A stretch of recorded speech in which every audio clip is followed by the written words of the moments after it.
Հիմնականում բուժման առանձնահատկությունները կախված են հիվանդության փուլից, քաղցկեղի տարբեր տեսակներ գոյություն ունեն, կրծքագեղձի քաղցկեղի կապված լուծքի ագրեսիվության աստիճանից, հորմոն կախյալ լինել չլինելուց, հեռ ստատուսից եւ այլ գործոններից եւ հիվանդության փուլից, թե տվյալ հիվանդությունը տվյալ պահին սահմանափակված է միայն կրծքագեղձի շրջանակներում, թե դուրս է եկել այդ շրջանակներից, կան թևատակի հանգույցներ կամ մետաստազներ հեռավոր եւ դրանից կախված է բուժման եւ տեսակը եւ արդյունավետությունը խիստ տարբերվում են իրենց։ Ամեն դեպքում կրծքագեղձի քաղցկեղը հիմնականում շատ լավ արդյունավետ բուժելի է եւ հաջողվում է, եթե ոչ 100%-ով, ապա բավականին որակյալ եւ երկար ապահովել հիվանդի համար անվնաս կյանք ու որակյալ կյանք։ Ամեն դեպքում շատ կարեւոր է այստեղ հաշվի առնել առանձնահատկությունները կանխարգելման, որովհետև շատ ավելի լավ է կանխարգելել հիվանդությունը, քան արդեն բուժել առաջացած կամ բարդացած խնդիրները։ Կանխարգելման առաջին կարևոր պայմանը դա մամոգրաֆիան է, այսինքն այցելուների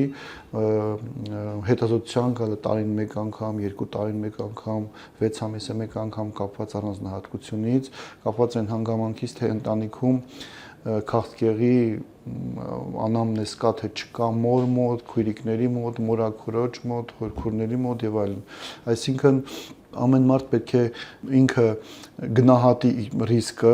եւ նաեւ ինքնազննում կատարի կրծքագեղձի շոշափում, ինքնազննում կատարի դաշտանային ցիկլի ավարտվելուց հետո եւ որի ժամանակ կրծքագեղձը ավելի պակաս ցավոտ է եւ ավելի հասանելի ու մատչելի հետազոտման ու զննման համար, շոշափման համար։ Ամեն դեպքում 35 տարեկանում, եթե կա ծանրաբեռնված անամնեզ, եթե կա գոյացություն եւ այլն, մեկ անգամ արվում է մամոգրաֆիա, ինֆորմացիա կազմելու համար կրծքագեղձի հյուսվածքի վերաբերյալ, այնուհետև տարին 1 կամ 2 տարին 1 անգամ սոնոգրաֆիկ քննություն մինչև 40 տարեկան, 40 տարեկանում արվում է մամոգրաֆիա, 2 տարին 1 անգամ մամոգրաֆիկ քննություն, տարին 1 անգամ սոնոգրաֆիկ քննություն մինչև 50։ 50-ից հետո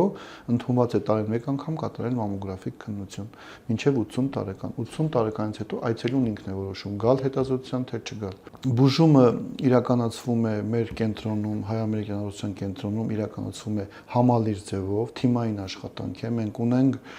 ուռուցքաբանների եւ հետազոտող բժիշկների խումբ Tumor Board, որը գումարվում է շաբաթվա մեջ 2 անգամ եւ մենք վեր ենք լուծում շաբաթվա ընթացքում եւ սկզբում եւ վերջում մեր մոտ հետազոտված եւ ախտորոշված հիվանդների բոլոր տվյալները եւ որի արդյունքում խմբով որոշում է կայացվում բուժման տակտիկայի եւ հետագա գործողությունների վերաբերյալ։